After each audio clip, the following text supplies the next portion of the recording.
Вітаю вас, любі малятка! Ми сьогодні з вами поговоримо про правила поведінки в природі.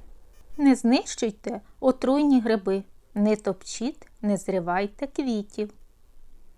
Не підпалюйте суху траву, не ламайте гілок дерев та кущів. Не розводьте багаття в лісі, не ловіть диких тварин, не забирайте їх додому. Не обривайте павутиння, не беріть у руки пташині яйця. Не руйнуйте мурашників, не ловіть метеликів. Не вмикайте голосну музику, не залишайте сміття. Я надіюся, дітки, ви запам'ятали всі правила поводження в лісі. Бережіть оточуючий світ, і він подарує вам насолоду від спілкування з ним. Підписуйтесь на мій канал, ставте вподобайки. Дякую усім, хто підписався на мій канал. Дякую за увагу. До нових зустрічей!